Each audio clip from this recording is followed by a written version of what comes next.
Zero conditional. তো zero কন্ডিশনালের সংজ্ঞাটা হচ্ছে এরকম, যে শর্তযুক্ত বাক্য দ্বারা কোনো চিরন্তন সত্য, বৈজ্ঞানিক সত্য বা অভ্যাসগত কাজ বোঝায় তাকে হচ্ছে জিরো কন্ডিশনাল বলে।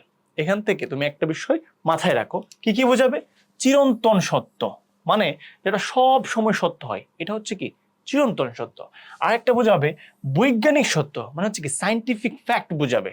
আরেকটা হচ্ছে অভ্যাসগত কাজ, মানে যে কাজটা আমরা স্বভাবগতভাবে করি, সেই ধরনের কাজের ক্ষেত্রে যে সেন্টেন্সগুলো হয় তাকে হচ্ছে জিরো কন্ডিশনাল সেন্টেন্স বলা হয়।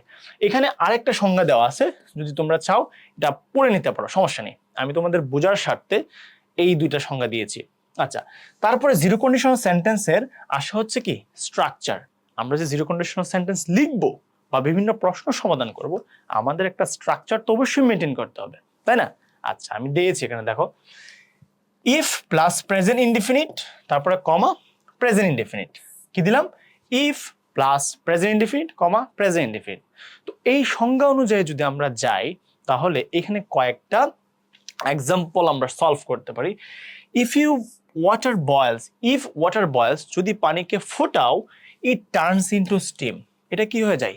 বাষ্প হয়ে যায়। দেখো, ইফ ওয়াটার বয়েলস, যদি পানিকে ফোটানো হয়, ইট টার্নস ইনটু স্টিম মানে হচ্ছে কি এটা সবসময় বাষ্প হবে। মানে তুমি পানিকে যখনই ফোটাবা তখনই সেটা কি হবে? বাষ্প হয়ে যাবে। এটা হচ্ছে আমরা কি ধরতে পারি? একটা চিরন্তন সত্য অথবা একটা বৈজ্ঞানিক সত্য ধরতে পারি। সেকেন্ডে যেটা আছে যে if you mix red and blue, তুমি যদি রেড অ্যান্ড ব্লু মানে লাল আর নীল একসাথে করো, ইউ গেট পার্পল। পার্পল মানে হচ্ছে খুব সম্ভবত বেগুনি কালার। তো তুমি যদি রেড আর হচ্ছে ব্লু একসাথে মিশাও, মানে যখনই মিশাবা তখন কি হবে? এটা তুমি পাবো হচ্ছে পার্পল কালার। এগুলো কি আসে? এগুলো হচ্ছে সাধারণ সত্যের মধ্যে আসে অথবা বৈজ্ঞানিক বা চিরন্তন সত্যের মধ্যে কিন্তু পড়তেছে। এটাই হচ্ছে তোমাদের জিরো কন্ডিশনাল। সেম ওয়েতে if plants don't get water, যদি প্ল্যান্টস মানে হচ্ছে কি চারা গাছ, ডোন্ট গেট ওয়াটার পানি না পায়, দে ডাই, তারা মারা যায়। সেম ওয়েতে if the sky turns dark, if it rains heavily, মানে আকাশে যদি ভারী বৃষ্টি হয় তাহলে আকাশটা কি হয়? ডার্ক হয়ে যায় বা অন্ধকার হয়ে যায়। এই যে আমরা সেন্টেন্সগুলো লিখেছি দেখো, সবগুলা কিন্তু এই তিনটার মধ্যেই পড়তেছে। একটা হচ্ছে চিরন্তন সত্য, আর একটা হচ্ছে বৈজ্ঞানিক সত্য, অথবা একটা হচ্ছে অভ্যাসগত যে কাজ সেটার মধ্যে পড়ছে।